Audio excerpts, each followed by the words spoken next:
Innal hamdalillah nahmaduhu wa nasta'inuhu wa nastaghfiruh wa na'udzu billahi min shururi anfusina wa min sayyiati a'malina may yahdihillahu fala mudhillalah wa may yudlilhu fala hadiyalah.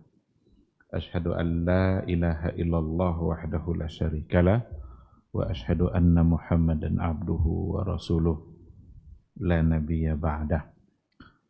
Ikhwati fillah, ma'asyiral hadirin al hadirat, kaum muslimin dan muslimat yang dimuliakan Allah. Mari kita awali kajian kita dengan memperbanyak ungkapan puji dan syukur kepada Allah Subhanahu wa taala untuk segala nikmat dan karunia-Nya yang tidak pernah bisa kita hitung. Dimanapun kita berada, di situ pasti ada nikmat Allah yang menyertai kita. Tugas kita hanyalah mensyukuri semua nikmat itu, untuk kemudian Allah menambah nikmat bagi siapa saja yang bersyukur. Nikmat iman, nikmat sehat. Dua nikmat itulah yang bisa membuat kita hadir di rumah Allah pada malam hari ini. Mudah-mudahan duduknya kita di majelis ilmu bisa menenangkan jiwa, bisa membuat jiwa dan pikiran kita menjadi tenang dan nyaman, sehingga kita juga bisa mendapatkan doa-doa baik dari para malaikat-malaikat Allah sesuai dengan yang telah dijanjikan oleh Rasul kita yang mulia berdasarkan kepada hadisnya yang sahih. Sama-sama kita juga harus berselawat dan salam untuk Rasulullah sallallahu alaihi wasallam. Allahumma salli ala Muhammad wa ala ali Muhammad. Mudah-mudahan kita adalah umatnya yang setia untuk berada di atas sunnahnya. Mudah-mudahan kita benar-benar mencintai dan merindukan beliau. Cinta kepada Rasul itu cinta yang menyelamatkan. Di hari mahsyar kelak, orang-orang akan bersama siapa yang dia cintai. Karena dalam hadis dikatakan oleh Nabi, anta ma'aman ahbabta. Engkau di akhirat kelak bersama dengan orang yang engkau cintai. Jadi dari sekarang tentukan pilihan kita nanti di akhirat, kita inginnya bersama siapa. Kalau ingin bersama Nabi, cintai Nabi. Ingin bersama orang-orang soleh, cintai pula orang-orang soleh. Cintai hal-hal yang dicintai oleh Allah dan Rasulnya, dan kita harus membenci pula apa yang dibenci oleh Allah dan oleh Rasulnya yang mulia. Mudah-mudahan nanti di hari mahsyar kita bisa mendapatkan syafaat dan pertolongan dari beliau atas izin Allah Subhanahu wa taala. Amin amin ya rabbal alamin. Ikhwati fillah, ma'asyiral hadirin wal hadirat rahimani Allahu wa iyyakum. Kita akan melanjutkan kembali kajian kita yang hubungannya adalah dengan bagaimana cara atau metode dalam memahami hadis Nabi. Yang terakhir yang ingin kita sampaikan terkait dengan metode ini adalah kita memahami hadis Nabi, memahami ungkapan-ungkapan Rasulullah sallallahu alaihi wasallam dengan mengaitkannya. Jadi hadis itu dikaitkan dengan ilmu pengetahuan, dengan sains. Itu yang biasa disebut dengan al-i'jaz al-ilmi. Oleh karena itu tema kita pada malam hari ini adalah hadis Nabi di dalam i'jaz ilmi. Apa itu i'jaz ilmi? Mungkin kita harus tahu dulu. I'jaz itu satu akar kata dengan mukjizat. Saya kira mukjizat semua kita sudah paham. Asalnya adalah a'jaza yu'jizu i'jazan. A'jaza itu artinya melemahkan. Mukjizat itu sesuatu yang manusia lemah, nggak sanggup untuk mendatangkannya. Karena mukjizat itu hanya diberikan oleh Allah kepada Nabi dan kepada Rasulnya. Hanya Nabi dan Rasul lah yang mendapatkan mukjizat. Orang selain Nabi tidak mendapatkan mukjizat. Ada perkara-perkara yang luar biasa, di luar daripada kebiasaan, tapi terjadi pada Nabi, maka itu namanya mukjizat. Tapi kalau terjadi pada orang-orang yang soleh, itu namanya karamah. Karamah itu sesuatu yang luar daripada kebiasaan juga, tetapi diberikan oleh Allah kepada orang-orang yang soleh, orang-orang yang taat. Kalau orang kita sering membahasakannya keramat. Nah, ini keramat nih, ini orangnya keramat. Kita juga perlu berhati-hati dalam menggunakan istilah keramat itu. Karena al-karamah selain adanya pada orang-orang yang soleh, adanya tanpa rekayasa, bahkan tidak bisa diulang kembali. Itu karamah namanya. Umar bin Al-Khattab, sahabat-sahabat yang lain, Sa'ad bin Abi Waqqas, itu diberikan karamah oleh Allah. Ada hal-hal yang tidak diduga. Umar bin Al-Khattab sedang berbicara di atas mimbarnya, tapi dia mengeluarkan satu kata komando yang didengar oleh pasukan perang saat ia berperang jauh dari Madinah. Dia di atas mimbarnya sedang berkhutbah. Dengar itu yang lain. Itu namanya karamah.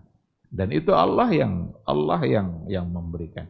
Sa'ad bin Abi Waqqas ketika dia memimpin perang Al-Qadisiyah. Ada peperangan namanya Al-Qadisiyah dipimpin oleh seorang sahabat namanya Sa'ad bin Abi Waqqas. Kebetulan musuh berada di seberang sana. Tetapi mereka tidak punya kapal sampan untuk menyeberang. Maka mereka dipimpin oleh Sa'ad bin Abi Waqqas menerobos sungai, melewati sungai dengan kudanya, tawakal kepada Allah, seolah-olah dia lewat di atas jembatan. Itu karamah. Jadi karamah itu ada di tangan orang-orang yang soleh, tidak direkayasa, dan bahkan dia tidak mampu untuk mengulang kembali karena dia tidak menyadari kalau itu akan terjadi pada diri dia. Dia hanya bertawakal, kita nyebrang aja, mudah-mudahan Allah bantu kita menyeberang sungai, tetapi seolah-olah kudanya melewati jembatan karena akan menghadapi musuh yang ada di seberang sana.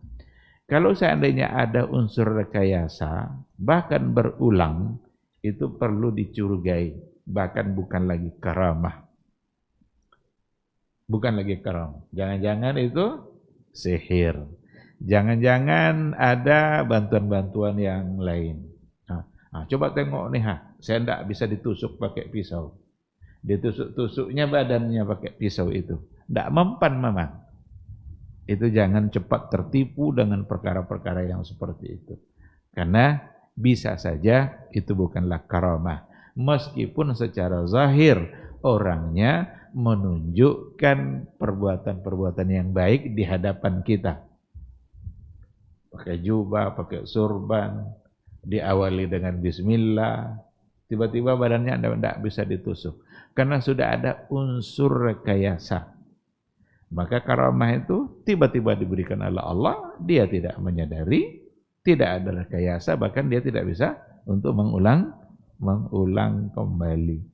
Maka Sa'ad bin Abi Waqqas hanya sekali itu dia melewati air dengan kudanya, seolah-olah melewati jembatan. Umar bin Al-Khattab hanya sekali itu pula dia suaranya diperdengarkan, diperlihatkan oleh Allah kepada dia pasukan berkuda itu karena sedang menghadapi musuh, dan Umar mengarahkan dari mimbarnya.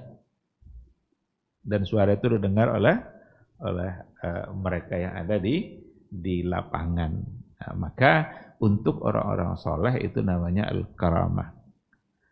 Syekhul Islam Ibn Taimiyah menulis sebuah buku Al-Furqan Baina Awliya'ir Rahman wa Awliya'is Syaitan.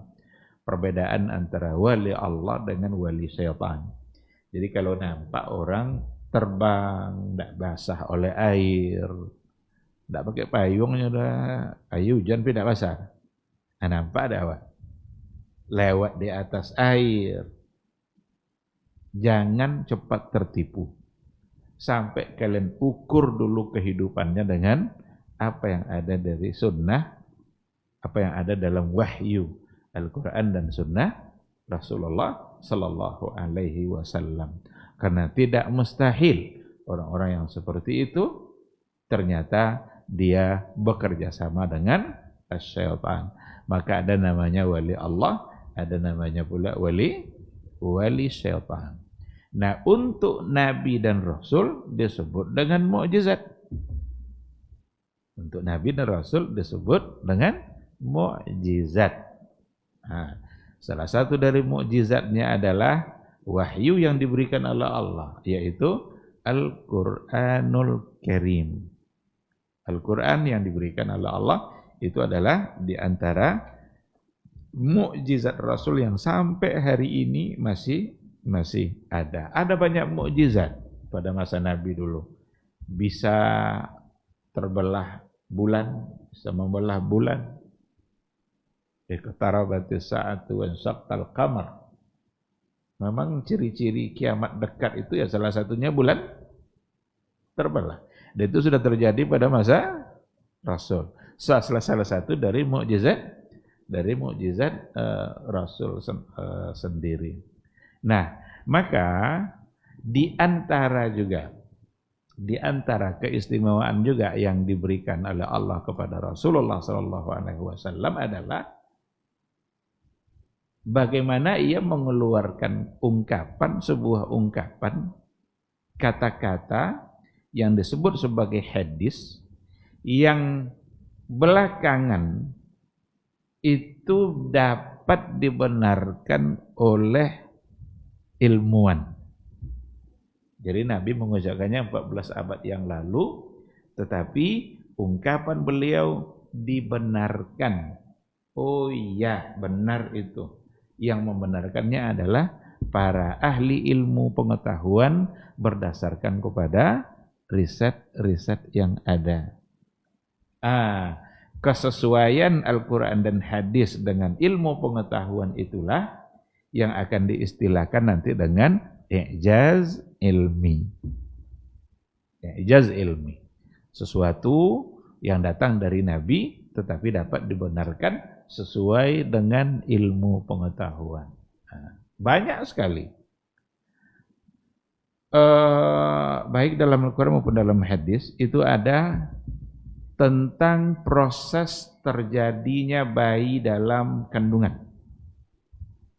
Diawali dari setetes air mani, nanti tumbuh berkembang jadi segumpal daging, segumpal darah, segumpal daging, nanti dibentuk daging itu oleh Allah menjadi fisiknya. Wallahu yusawwirukum fil arham. Allah lah yang yusawwirukum fil arham, yang membentuk kamu di dalam rahim. Dan pada umur 120 hari maka ditiupkanlah ruh. Ditiupkan ruh, datang malaikat untuk meniupkan ruh itu. Ruh wa nafakha min ruhi. Wa nafakhtu min ruhi. Aku tiupkan dari ruh saya. Jadi ruh saya itu bukan berarti ruh kita itu bagian dari Allah. Karena dalam kajian-kajian ruh, dalam kajian-kajian diri, kadang sampai menghukumi seperti itu, bahwa kita ini, ruh kita adalah bagian dari ruh Allah. Atau rahasia Allah. Kan dalam kajian diri orang-orang tasawuf kan Seperti itu, sampai kemana-mana hasilnya. Nah, dikatakan min ruhi, dari ruh saya, itu menisbatkan bahwa ruh itu milik Allah. Sama dengan Baitullah, menisbatkan baitun kepada Allah, rumah Allah. Sesuatu kalau dinisbatkan kepada Allah, berarti itu menunjukkan kemuliaan sesuatu itu. Nah, Baitullah, rumah Allah. Apa Allah perlu rumah? Baitullah maksudnya rumah di mana di situ banyak disebut nama Allah. Banyak dibaca ayat Allah. Gunanya kalau masuk ke situ pasti tujuannya untuk mengingat Allah. Kalau ada orang keluyuran di luar itu entah kemana-mana pikirannya, bawa masuk ke dalam masjid, maka dia akan ingat kepada Allah. Karena nampak orang semuanya sedang beribadah, masa dia masuk enggak juga akan tertarik untuk beribadah?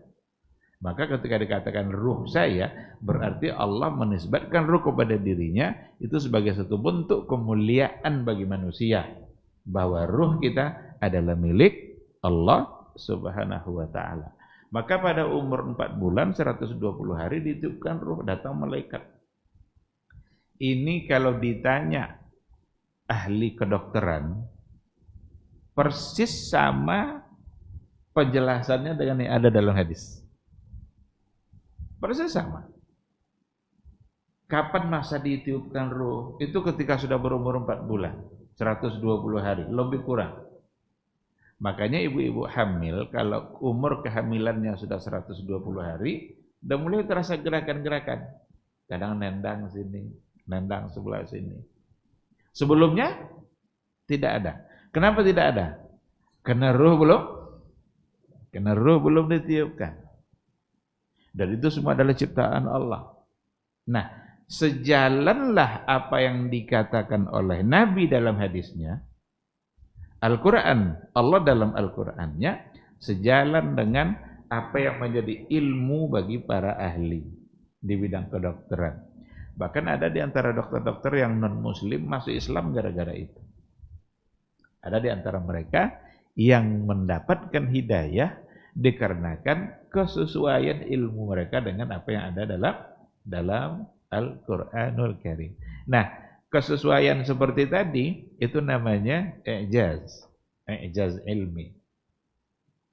Jadi mukjizat yang sesuai dengan perkembangan ilmu pengetahuan. Dan itu ada pada hadis Nabi. Kita akan bisa nanti mengambil banyak sekali contoh yang akan dapat diungkap seiring dengan itu. Bahkan seperti yang dulu kita juga sudah singgung sedikit-sedikit, ada di antara para ahli yang masuk Islam dikarenakan oleh kekaguman mereka dengan apa yang diucapkan oleh Nabi 14 abad yang lalu, tapi sekarang dapat dibenarkan. Ketika sama kulit, menyamak kulit, Nabi mengatakan basuhan yang terakhirnya atau salah satu dari basuhannya mesti dengan air yang dicampur tanah. Jadi kan cara menyamak kulit kalau dijilat oleh anjing, itu gimana caranya? Basuh 7 kali. Salah satunya ihdahunna bit-turab. Salah satu cara membasuhnya mesti air dicampur dengan tanah. Ternyata campuran dengan tanah tidak bisa diganti dengan campuran apapun. Tidak sebersih tanah. Bapu banyak jenis sabun yang muncul kini tuh. Nak rinso macam-macam mau kan? Yang apa itu yang untuk sabun cucian tuh? Nak sabun batang atau sabun cair. Ketika dipraktekkan, dites oleh ilmuwan, tidak ada yang menghilangkan semua najis tadi melebihi kebersihan ketika dicampur dengan tanah. Coba pakai sabun kah, coba sabun cek kah, dan terakhir dicoba pakai tanah. Tanah campurkan dengan air, digosok je nih kah. itu yang akan menghilangkan, benar-benar menghilangkan najis dari jilatan tadi. Berarti sesuai dengan yang diucapkan oleh Nabi. Karena tujuannya kan untuk menghilangkan najis. Kenapa kalau kita bersin, kita mengucapkan Alhamdulillah. Barang siapa yang bersin, maka ucapkanlah Alhamdulillah. Dan kalau kalian mendengarkan dia mengucapkan Alhamdulillah, maka ucapkan pula Yarhamukallah. Yarhamukallah nanti dijawab kembali oleh orang yang mengucapkan Yahdikumullah wa yuslihu balakum. Pertanyaannya, kapan biasanya ucapan Alhamdulillah terucap? Kapan saatnya kita mengucapkan Alhamdulillah? Kalau kita mendapatkan sesuatu kebaikan. Apakah ada kebaikan pada bersin? Ini yang dicoba, diteliti oleh ilmuwan. Apa yang akan kita dapatkan ketika kita bersin? Nah ternyata mereka mengagumi apa yang dikatakan oleh Nabi dan pantas kita mengucapkan Alhamdulillah. Karena dengan sekali bersin saja, itu mengeluarkan banyak penyakit dan banyak kuman yang ada dalam diri kita. Maka Nabi juga menyuruh untuk menutup mulut. Maka kalau bersin, tidak boleh dilepaskan semaunya hanya depan orang. Tapi ada adabnya. Agama kita, Islam, mengatur adab-adab tadi itu secara sempurna. Pada akhirnya ilmuwan mengatakan, oh pantaslah untuk mengucapkan Alhamdulillah. Berarti Alhamdulillah itu untuk sesuatu yang kita mendapatkan kebaikan. Berarti kita bersyukur. Maka ada kebaikan yang kita syukuri pada saat kita bersin. Ini tidak akan kita temukan dalam ajaran manapun. Kenapa bisa kita temukan dalam Islam? Karena Islam itu datang dari sumber yang benar, yaitu Allah Subhanahu wa taala, dan Allah itu adalah maha mengetahui, maha tahu segala-galanya. Maka apa yang diinformasikan oleh Nabi itu bukanlah dari karangan-karangan dia sendiri, keinginan hati dan nafsunya, tetapi itu adalah berdasarkan kepada wahyu. Banyak sekali larangan minum berdiri, makan berdiri. Ada sebuah hadis. Di sini ada disebutkan hadisnya. Disebutkan bahwasanya Rasulullah sallallahu alaihi wasallam naha ayyashrabar rajulu qa'iman. Rasul melarang seseorang itu untuk minum dalam keadaan berdiri. Qala Qatadah faqulna, lalu kami berkata, fal aklu, bagaimana dengan makan ya Rasulullah? Jadi kan tadi larangan minum nih. Sahabat nanya, gimana dengan makan? Nah, sinilah cerdasnya para sahabat ketika ada satu masalah yang disampaikan oleh Nabi. Lalu masalah itu ada hubungannya dengan yang sesuatu lain yang dia tak paham, maka mereka pasti nanya. Ingin dia mendapatkan bimbingan. Sekarang Rasul sudah bilang nih, dilarang untuk minum berdiri. Fal aklu ya Rasulullah, bagaimana dengan makan? Faqala zaka asyarrun wa akhbas. Makan itu lebih parah loh daripada minum. Berarti kalau minum saja dilarang untuk berdiri, berarti makan lebih dilarang. Nah, ini berdasarkan kepada hadis. Hadisnya adalah rawahu Imam Muslim. Diriwayatkan oleh Imam Muslim dalam bab karahiyatu asyurbi qa'iman. Dibenci minum dalam keadaan berdiri. Terlepas nanti dari hukum haram atau tidak haram, ini kan karena kalau dilarang itu kan haram atau tidak, itu kan lain lagi. Maka kita sebenarnya tidak perlu memperdebatkan. Ketika Nabi ada melarang seperti itu, tidak lagi kita mesti memperdebatkan, kan tidak haram. Kecenderungan manusia kadang untuk seperti itu. Beda sama sahabat yang dulu itu.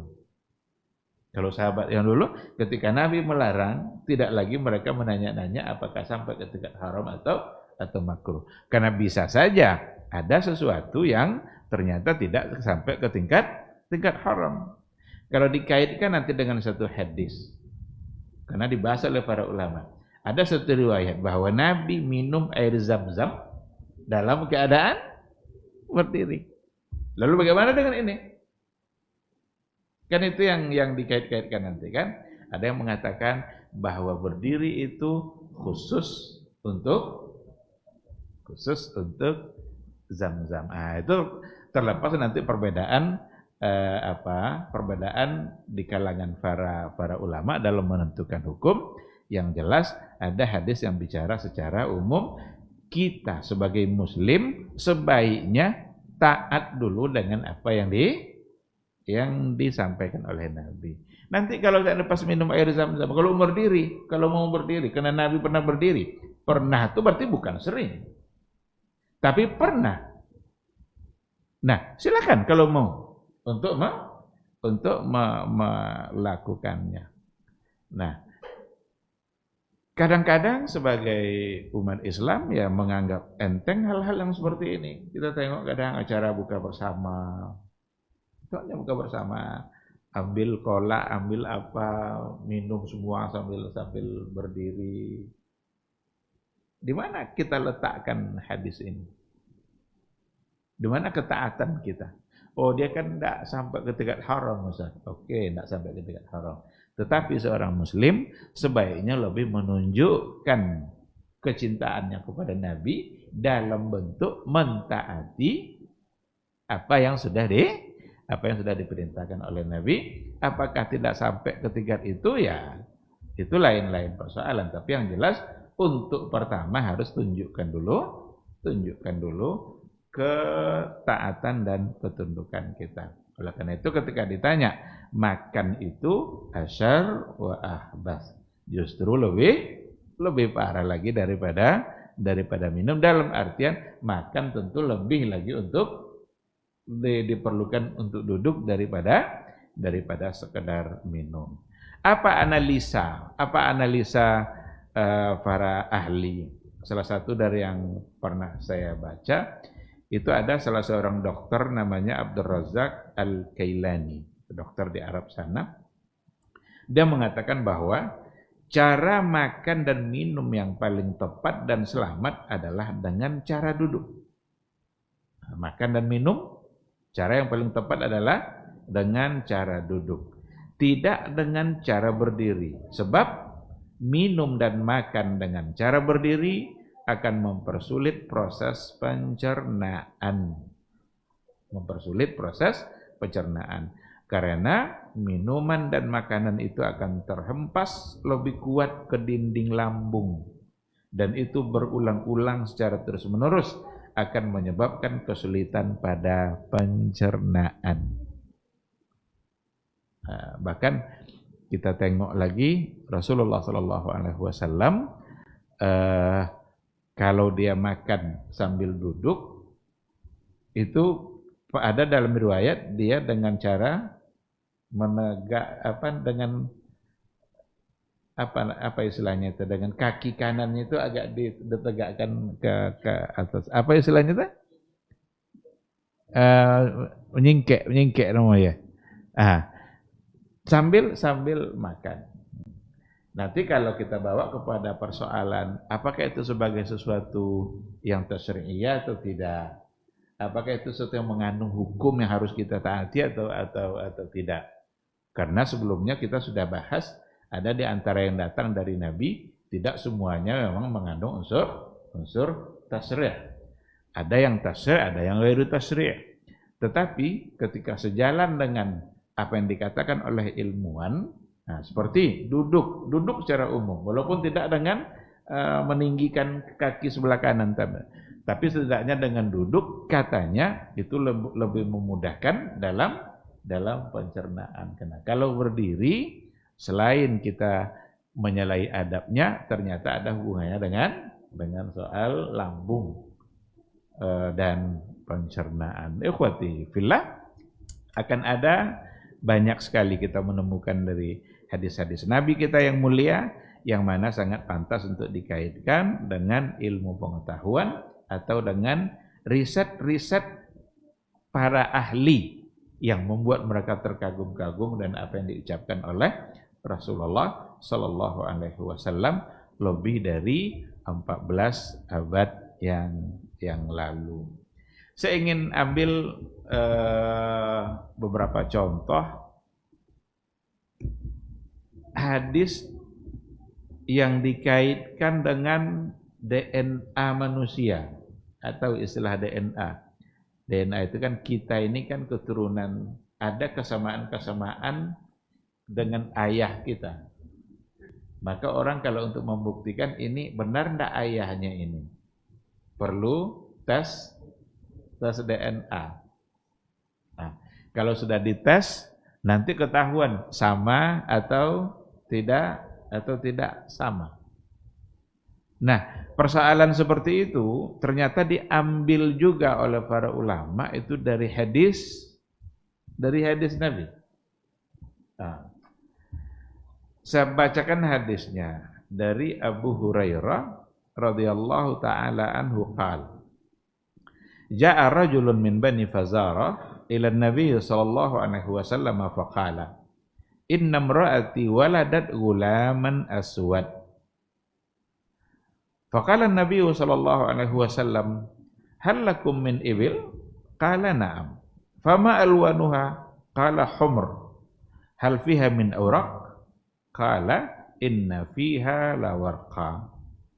Qala fa anna ataha dhalik?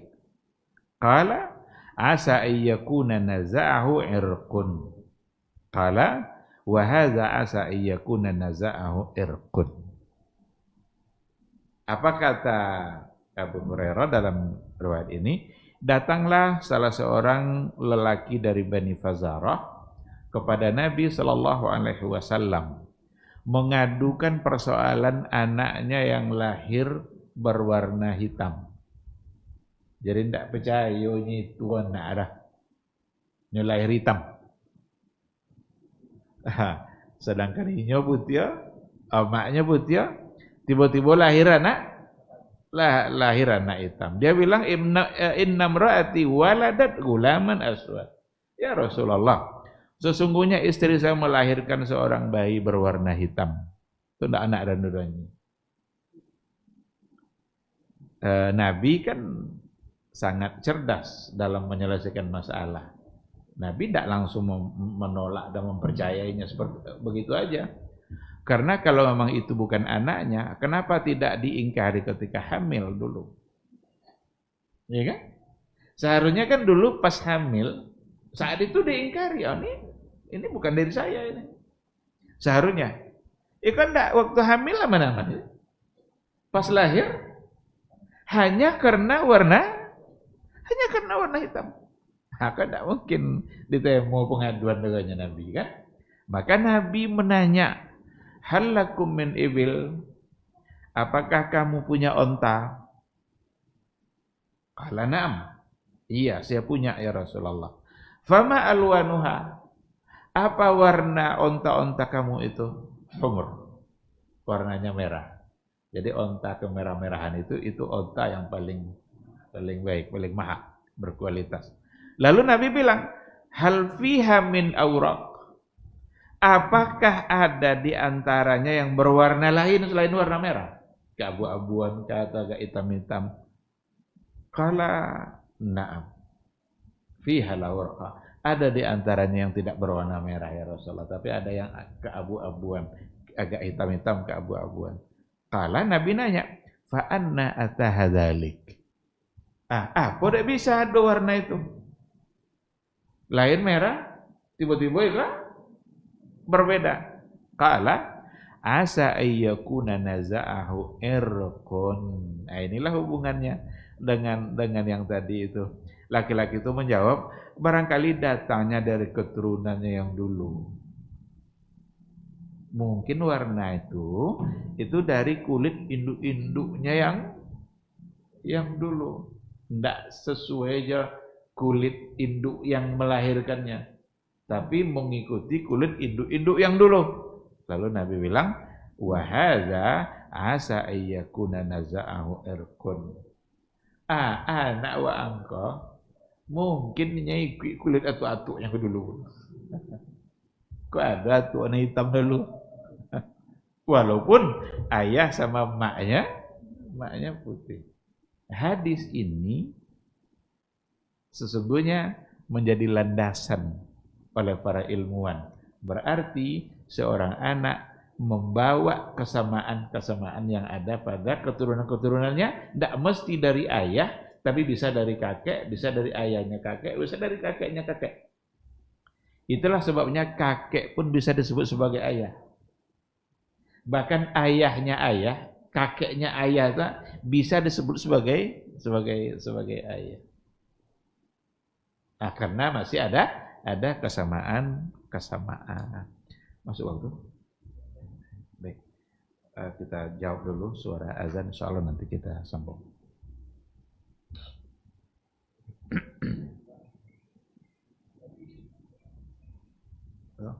Assalamualaikum warahmatullahi wabarakatuh.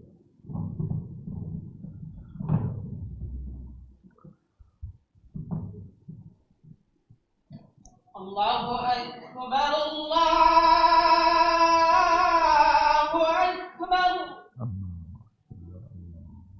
Allahu Akbar,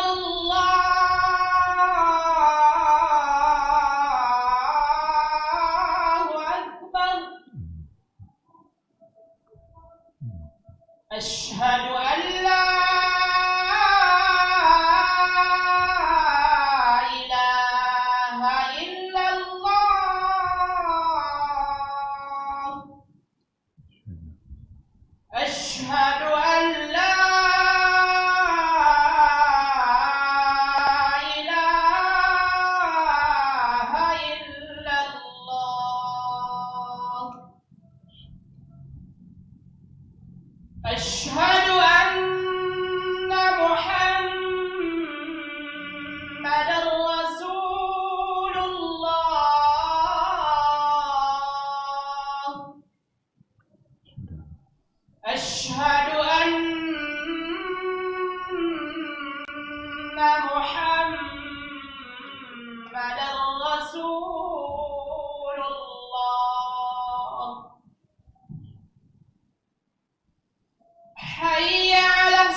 Bismillahirrahmanirrahim. Alhamdulillah wassalatu wassalamu ala Rasulillah wa ala alihi wa sahbihi wa mawala.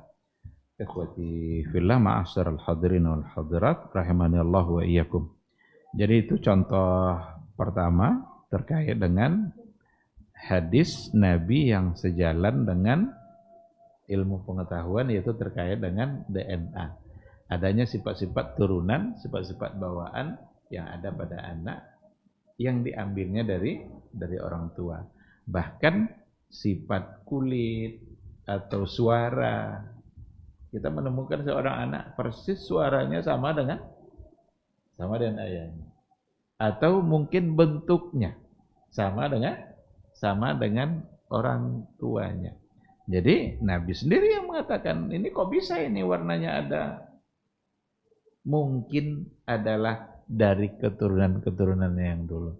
Sehingga Nabi pun mengatakan, anak kamu ini mungkin juga kulitnya itu mengikuti kulit atuk-atuknya yang dulu.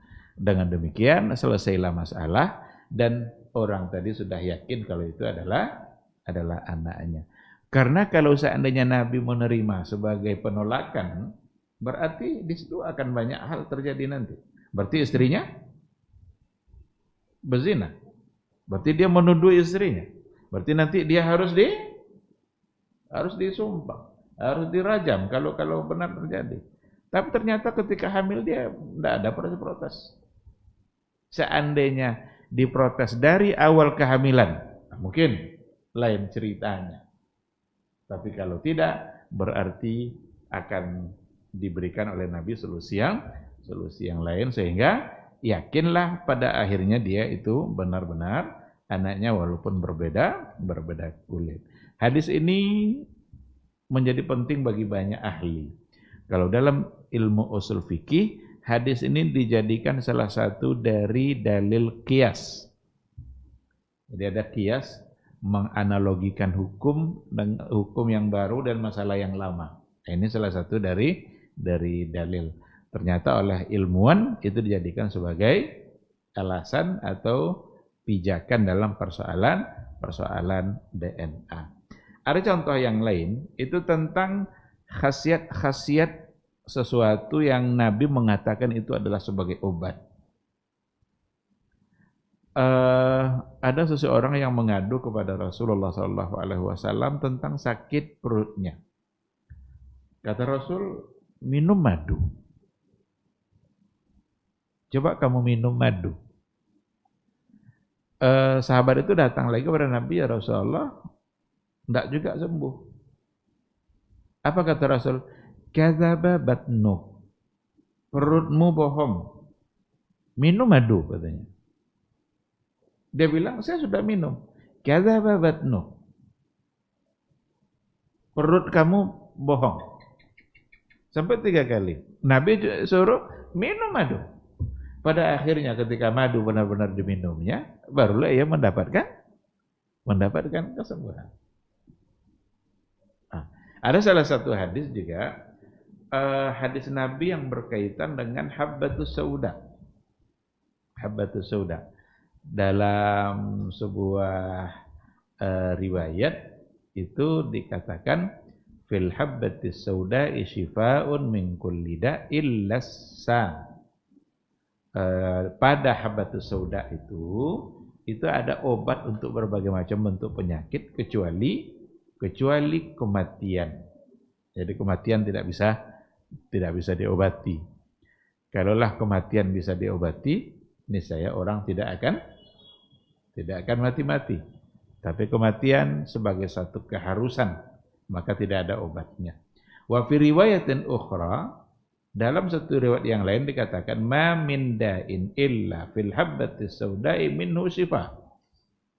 Tidaklah ada satu bentuk penyakit kecuali dalam habbas sauda itu ada obatnya, ada penawarnya. Wa hiya habbatul barakah. Itu adalah biji yang berkah. Kita sering artikan itu dengan jintan hitam. Habbatus sauda. Ada biji-biji hitam, kecil-kecil berwarna hitam, kadang ditumbuk, lalu kemudian dimasukkan ke dalam kapsul dan itu diminum. Ada yang dalam bentuk cair, saya sudah coba minum yang dalam bentuk cair itu luar biasa pahit. Duai tidak hilang di lidah, masih aja terasa. Jadi ada yang dalam bentuk cairnya, minum kayak minyak zaitun itu. Ada yang dalam bentuk bubuknya. Nah, ternyata berdasarkan kepada hadis yang menyembuhkan adalah Allah. Pasti.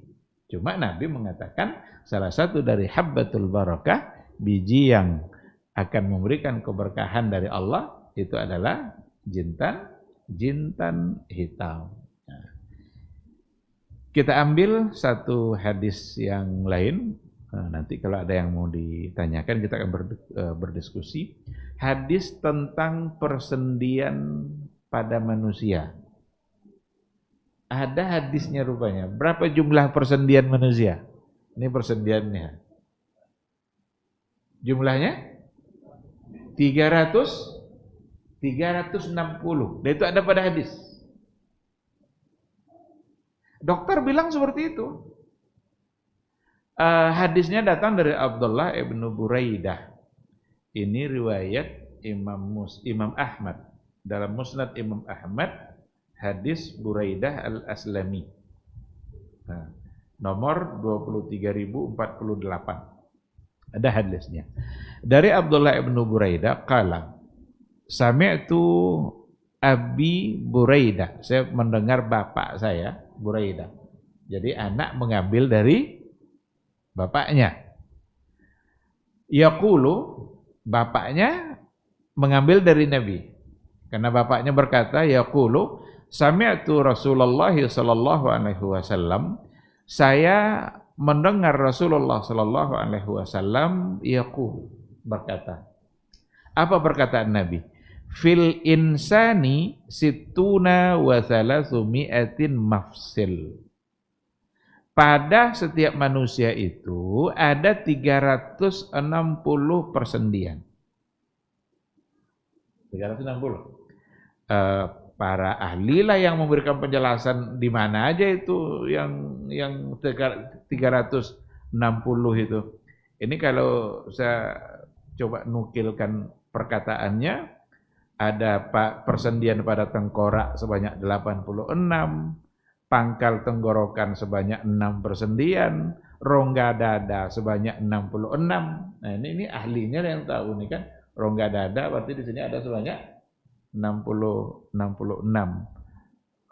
Tenggorokan ada 6. Nabi tidak memberikan penjelasan rincian di mana-mananya, tetapi secara umum Nabi mengatakan pada manusia itu situna wa salasumia, 360 persendian. Fa alaihi ayyatasaddaqa an kulli maqsil minha sadaqah. Maka hendaklah kepada manusia itu dia harus mensedekahkan untuk setiap persendiannya itu dengan bersedekah.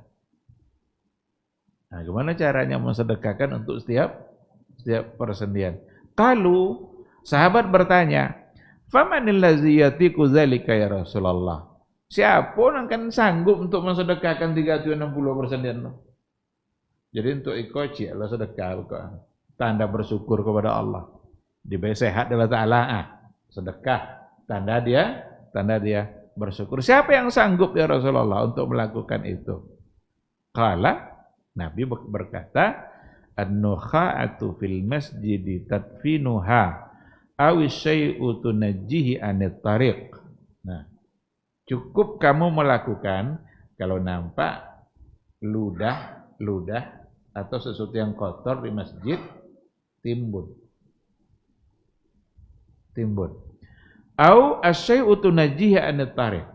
Atau kamu temukan sesuatu di jalan yang bisa membuat orang celaka. Entah duri, entah paku, singkirkan. Berarti melakukan itu, perbuatan itu sama dengan mensedekahkan untuk persen-persen yang tadi itu. Kita mensyukuri Allah dengan fisik yang diberikan oleh Allah. Fa illam takdir, tapi kalau kamu tidak sanggup melakukan itu, Anda akan memereso jalan juga, tahu gitu kan? Anda akan memereso pagi jalan dulu kan? Kalau tidak sanggup membuat itu, farak'ata ad-duha tujzi'u anka. Maka kamu melakukan 2 rakaat salat duha itu sudah mewakili yang tadi. Sudah mencukupi yang tadi. Nah, maka Nabi kita Shallallahu Alaihi Wasallam ketika bicara persendian, dia kaitkan dengan ibadah, dia kaitkan dengan akhirat. Kalau manusia bicara persendian kan ndak ke akhirat dibor ada kan apa gizinan pas kok apa makanan terus apa susu nanti kanto minum kan itu kena doa nya dokter tahu itu citon deh. Kalau Nabi dia ndak hubungkan ke situ tapi dihubungkannya ke akhirat kita. Jasad fisik kalian yang diberikan oleh Allah itu berarti nanti di akhirat akan dipertanggungjawabkan. Berbuat baiklah dengan setiap persendian itu. Itu juga lah diantaranya kalau berzikir Nabi kan pakai ini kan, subhanallah, subhanallah, subhanallah. Tidak pernah Nabi pakai batu, pakai apa. Bahkan ada orang-orang yang ditemukan oleh Ibnu Mas'ud dulu berzikir pakai batu. Subhanallah pindah cik batu, subhanallah pindah cik.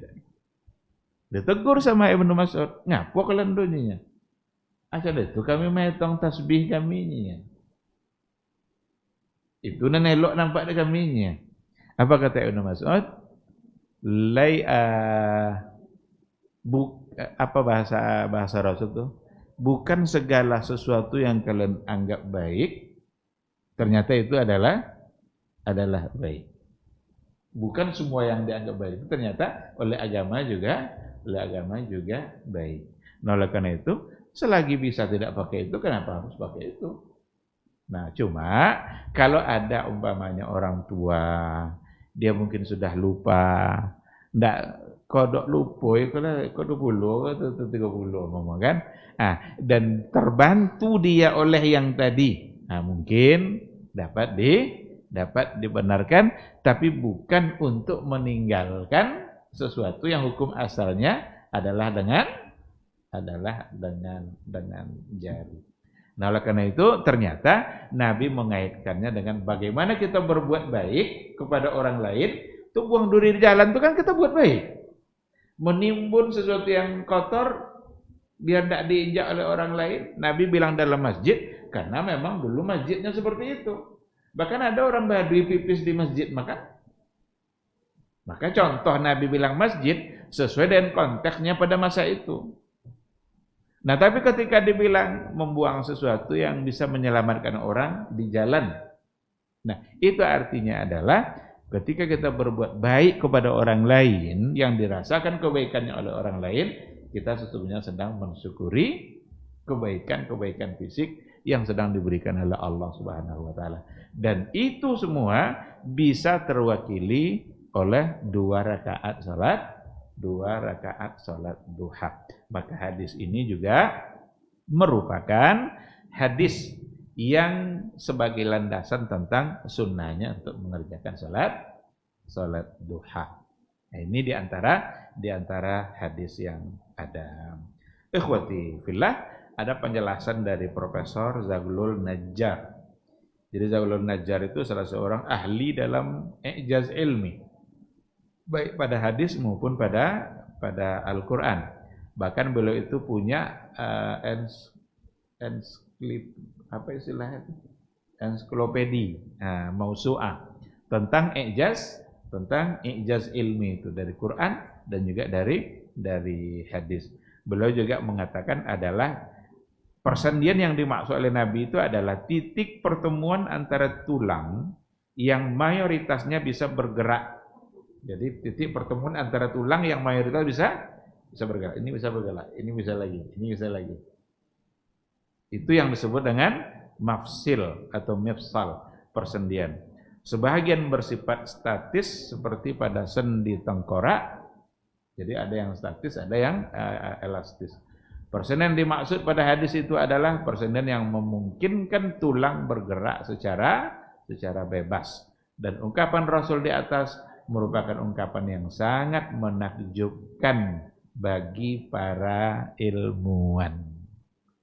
Nah, inilah yang saya maksud dengan bagaimana kita memahami hadis Nabi sejalan atau dibawa kepada perkembangan ilmu pengetahuan. Karena ternyata memang contoh-contohnya sangat banyak sekali hal-hal yang dikatakan oleh Nabi ternyata ada manfaat yang luar biasa. Salah satu contoh juga kita bisa jadikan contoh itu.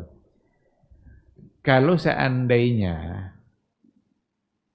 azan atau orang mau sholat, tapi kita dalam keadaan lapar. Lapar. Mana yang didulung? Bulu tidak didulung maka. Idza uqimatis shalah wa hadaral asya fabda'u bil asya. Itu dalam hadis.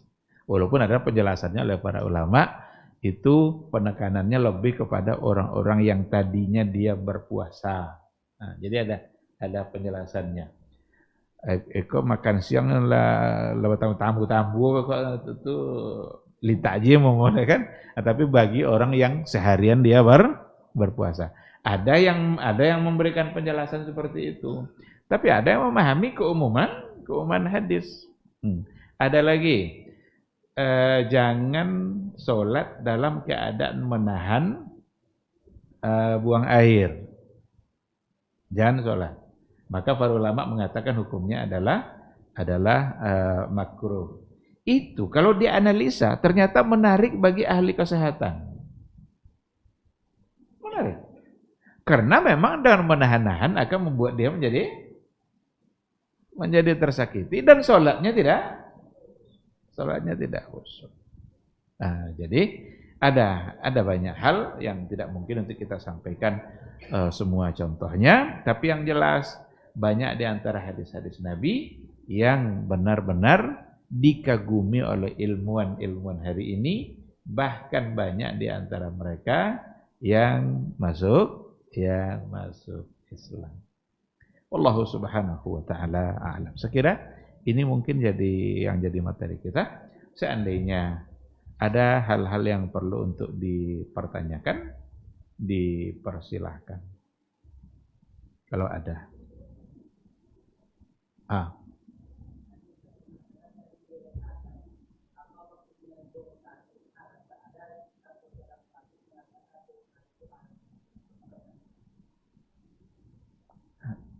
Ada seorang Habib yang mengatakan tes DNA adalah haram. Jadi kok menjadi nyata bukti apa? Tentu wangi kan? Karena akibatnya membuat terbukti bahwa dia bukan keturunan Nabi. Nyugang kalau tersinggung welek wangi. Tetapi persoalan DNA itu sudah menjadi bagian dari perkembangan ilmu pengetahuan. Bahkan justru yang dipertanyakan, bisa tidak DNA menjadi saksi dalam persidangan? Umpama, kan kalau ada terjadi peristiwa perzinaan, itu kan mesti mendatangkan 4 saksi. Untuk mendatangkan 4 saksi itu tidak pernah terjadi pada masa Nabi. Tidak ada. Tidak ada orang yang dihukum cambuk karena mendatangkan 4 saksi, itu tidak ada. Atau dirajam, tidak pernah ada. Yang ada adalah pengakuan. Datangnya ke Nabi, ya Rasulullah, iku hamil, ku ada zina, atau tolong hukum dayan. Itu yang ada. Ya Rasulullah, tadi ada orang beli korma kayak daninya, dan sabi ada korma dalam nenancaknya. Tiba dalam itu terjadilah sesuatunya, ataulah hukum daninya. Jadi semua karena pengakuan. Tidak pernah ada terjadi penghukuman, penegakan hukum cambuk dan rajam itu karena mendatangkan 4 saksi. Tidak mungkin lah, bukan tidak mungkin, sulit untuk mendatangkan. Keempat ini mesti melihat langsung. Pertama nampak, baik. Kedua nampak aja, baik. Keempat-empatnya mesti melihat, menyaksikan. Atau bisa bersaksi. Nah sekarang, bisa tidak gantinya DNA? Bahwa dia memang melakukan perzinaan, karena tes DNA menunjukkan, tes DNA itu tidak bisa dibohongi, sama dengan sidik jari. sidik jari. Hanya kita saja yang punya sidik jari seperti itu. Yang lain enggak. Coba yang ciptaan Tuhan mah. Berapa miliar manusia lah. Masing-masing berarti punya sidik jari. Dan itu sebagai fakta oleh dokter. Oh, iko pelaku kok yang dulu nyojo nyonya sama hasil sidik jari. Ya kan? Nah, oleh karena itu menolak DNA saya kira juga tidak pada tempatnya, karena itu bagian dari kemajuan ilmu pengetahuan yang justru tergambar dari apa yang disampaikan oleh Nabi.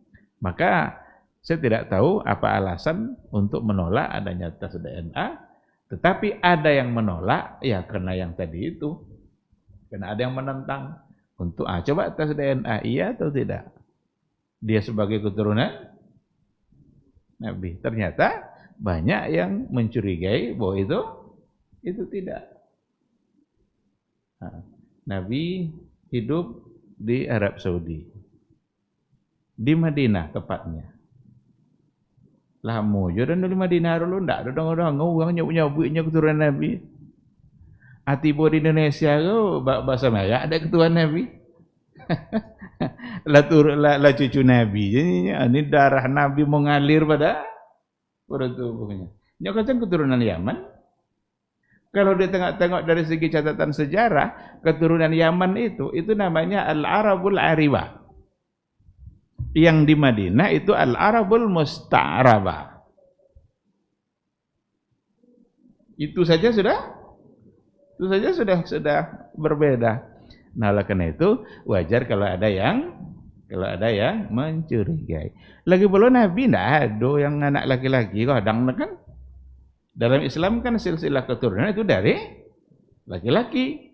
Bin Fulan, bin Fulan, bin Fulan, bin Fulan, bin Fulan, bin Muhammad sallallahu alaihi wasallam. Itu tidak ada. Pasti tidak ada itu. Karena anak Nabi yang perempuan ada, yang laki-laki sampai besar tidak ada. Yang ada hanya yang perempuan. Fatimah umpamanya. Fatimah punya Hasan dan Husain. Nah, kenapa pas giliran Hasan Husain bin Fatimah bin Muhammad? Seharusnya Hasan bin Ali bin Abi Thalib. Tidak tahu nama Nabi saudara. Karena keturunan di dalam Islam itu memang kan silsilah keturunan itu dari pihak laki-laki. Hitungannya dari laki-laki. Maka si fulan disebut keturunan ini kalau dia punya anak laki-laki terus. Keturunan Raja Sya umpama. Yang betul-betul silsilah keturunan dari laki-laki. Ada mungkin. Nih. Kalau memang dia punya anak laki-laki, tapi Nabi tidak memiliki anak laki-laki yang sampai umur besar menikah. 3 anaknya semua di waktu kecil sudah meninggal. Ada namanya Qasim, ada namanya Abdullah, ada namanya yang dari Maria Qibtiyah, Ibrahim, semuanya meninggal di waktu kecil. Barangkali itu pula lah mungkin hikmahnya. Sedangkan tidak ada anaknya saja, yang ada hanya cucunya, begitu banyak orang mengaku-ngaku sebagai keturunan Nabi. Tapi kalau dari keluarga besar beliau, mungkin umpamanya dari Bani Hashim, umpamanya kan dia kan Bani Hashim. Ya bisa saja ada. Tapi bukan berarti silsilah keturunan sampai kepada Nabi. Itu dari keluarga besar kabilah dia, itu mungkin. Maka kalau diurut Habib itu mungkin bin Fulan, mungkin sampai kepada bin ya mungkin paman-pamannya itu kan. Jangan-jangan bin sampai ke Abu Lahab kan? Wallahu alam kan bisa saja itu dalam bentuk keturunan. Tapi kalau memang sampai bin Rasulnya tidak. Itu pasti itu. Sebab ketika pada Hasan tentu setelahnya bin Ali bin Abi Thalib. Nah, ini enggak semua laki-laki. Pas giliran Hasan setelah itu atau Husain, disebutlah nanti bin Fatimah. Kenapa tiba-tiba kepada Fatimah? Nyebulnya tersambung juga. tamunya kan Nabi. Nah, kita tujuannya bukan untuk menghina, mentertawakan, enggak. Tetapi soal nasab dalam agama ini memang sesuatu yang asasi, bahkan masuk dalam kategori ad-daruriyatul khamsah. Dalam kajian maqasid syariah soal nasab itu masuk kepada 5 hal pokok dalam agama. Sehingga mengaku-ngaku nasab itu dalam Islam tidak dibolehkan. Boleh enggak seseorang mengangkat anak lalu dibuatnya bininya? Enggak boleh, karena memang soal nasab dalam Islam itu hal pokok. 5 hal pokok yang ingin dijaga. Salah satunya adalah nasab. Mereka berilmu harus kita hargai, iya. Kalau ada di antara mereka yang banyak ilmunya, taat kepada Allah, hafal hadis, hormati. Tetapi kalau ngaku-ngaku sebagai bersambung kepada Nabi dalam artian sampai bin Rasulullah, itu tidak bisa dibenarkan dari siapapun datangnya.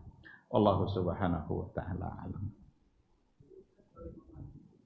Hah? Iya.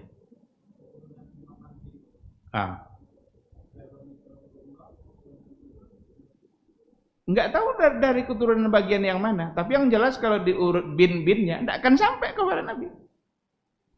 Karena memang Nabi tidak punya anak laki-laki.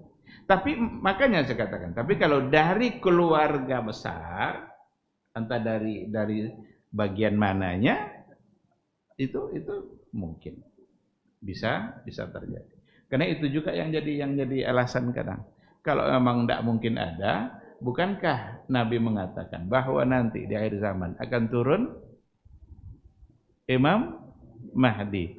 Namanya adalah namaku dan nama ayahnya adalah sama dengan nama ayahku. Dia namanya Muhammad, nama ayahnya Abdullah, itu biasa aja. Kini pula ada juga nama anak Muhammad, nama ayah Abdullah. Apa tidak ada kini? Ada. Jadi bukan berarti Nabi mengatakan langsung itu dari silsilah binnya sampai kepada bin Muhammad. Bukan itu yang dia maksudnya. Tidak akan ada orang. Tapi kalau dari keluarga besar itu mungkin. Wallahu a'lam. Ada lagi ya? Baik, kalau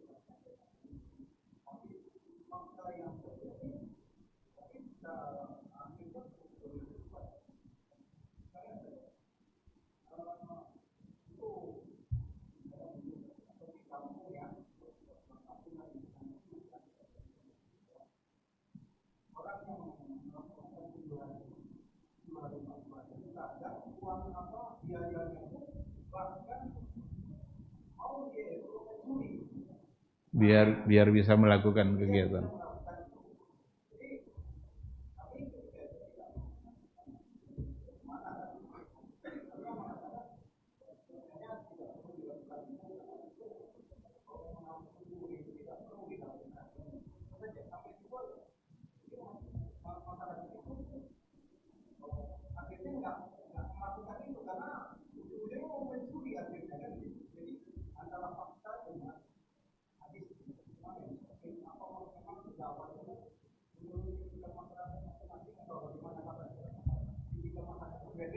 Iya.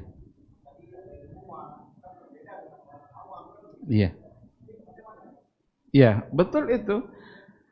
Nabi saja kadang-kadang dalam persoalan yang sangat asasi dalam agama, dia tidak bawa ayat.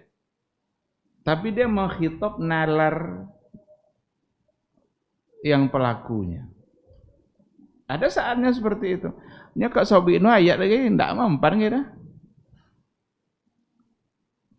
Itu umpama wak nak mencegah orang merokok. Ya membaca ayat lain tidak mungkin. Ya hafal ayat pun. Ketika mengkhitab dia, enggak. Cari cara yang lain. perokok itu egois, bahagia di atas penderitaan orang lain. Dia suka menzalimi. Potong dan pejan jalan-jalan ke Poha ya sebut kayak mana itu. Ke rumah sakit jiwa. Oh, kok minta ada orang? BPT tidak ni orang. Cendokonya. BPT tidak. Asli tu kan? Asli. BPT tidak ni bayar kok. Berarti rokok kesukaan? Sabut je benda itu. Kalau baca ayat tidak mampan, tidak kan ada situ. Maka, kan dia Ustaz ya? Cubalah pergi jalan Ustaz ke rumah sakit jiwa. Tak piti minta ada. Tahu-tahu cerita dekonya. Yang piti tak ambil belanja ada kan? Kalau beliau kok bisa langsung minta api ke yang kan? Maka Nabi pun, Nabi sendiri ada seorang pemuda. Apanya ya Rasulullah? Saya ingin sekali untuk menjadi muslim yang baik. Tapi izinkan saya satu hal. Apanya Nabi? Izinkan saya untuk tetap berzina. Iko sahabat yang sesamping Nabi lah nak bangi cik. Nya nak jadi muslim nan eloknya je kan. Tapi minta diizinkan perbuatan yang paling dilarang pula dalam agama. Kan masuk dosa besar tu kan? Selain syirik kan? Nabi tidak sebut-sebut ayat sama sekali.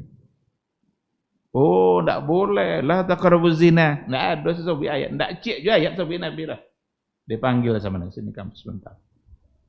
Diajak berdialog, bercerita. Apanya Rasul? Kamu suka enggak kalau perbuatan kamu itu dilakukan orang kepada ibumu? Enggak Rasulnya. Kamu rela enggak kalau orang lain melakukan perbuatan tadi kepada adik perempuanmu? Disabuk adik Nabi keluarga perempuan cik-cik. Dan jawabannya hanya satu. Saya tidak rela. Apa kata Nabi? Kalau kamu tidak rela, orang lain juga tidak rela. Selesai. Oh, kalau begitu ya Rasulullah, mulai hari ini saya tidak akan melakukan lagi. Dijabat tangannya oleh Nabi sambil mendoakan, Allahumma ghfir lahu wa hassin farjahu. Ya Allah, ampuni dosanya dan jaga kehormatannya. Dia tidak bisanya ninggan tadi doa. Perbuatan itu tidak bisa ada ninggan, hanya terlalu sering kali dia lakukan. Lah hobinya lakukan. Tapi sesuatu yang oleh pikiran dia tidak sanggup ditinggalkan, Nabi hanya mengkhitab akalnya. Sekaligus hatinya tentu saja.